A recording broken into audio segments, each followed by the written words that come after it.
Hi there, it's Mark, and this is a little mid-course, well not quite mid-course because we're not at the halfway point yet. So this is a not quite mid-course update on mastering masks in Adobe Lightroom.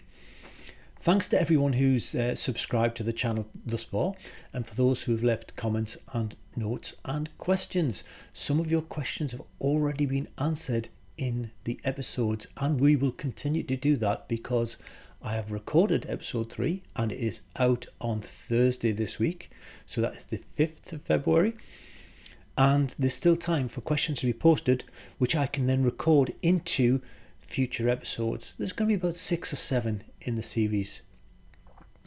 Now these aren't short videos. It's not, hey, look at this tip, look at this trick, demonstrated, give you a picture to play on and in and out.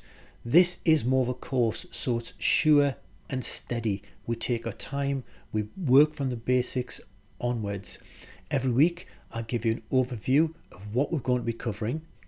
I'll give you example pictures to play along with, and then we go through the detail of explaining how it is all done.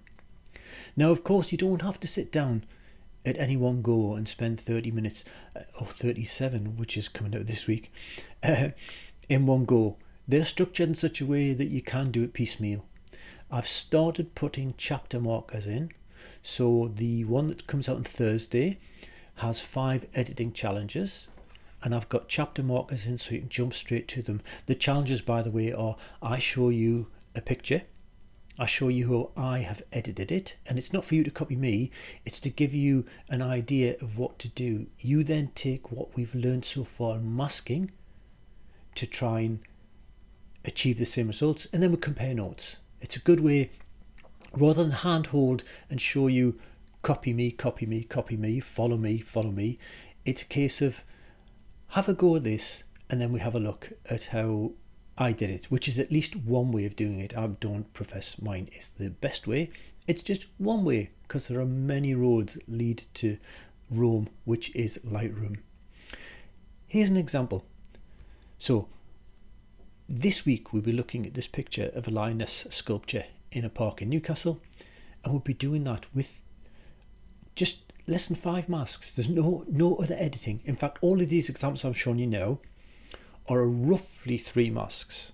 Okay, that's all, and no other editing. So we've gone from this, which is the Baltic, to this. We've gone from this, which is Frankie, a friend of mine and a cosplayer I've shot many times, to this. And we've gone from this to this, and finally the one we started with, this is Ella, who we shot outside St James's Park. From that to that. Some of those just had 3 masks and no other editing. Masks are very, very powerful, but guess what? We have not seen the best yet.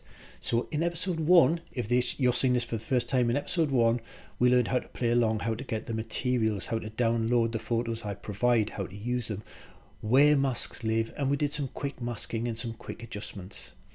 In episode 2 we tried them all. We went through every mask there was, just so we're familiar with the basic operations. In episode 3, I've just given you a big spoiler, we're going to go through 5 particular challenges.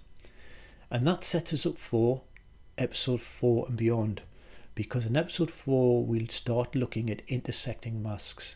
Intersect is the single most powerful way of adapting and sculpting masks so that you can actually mask anything in Lightroom, from a colour to a partial colour mixed with a shape, with a cloud or a tone within a cloud.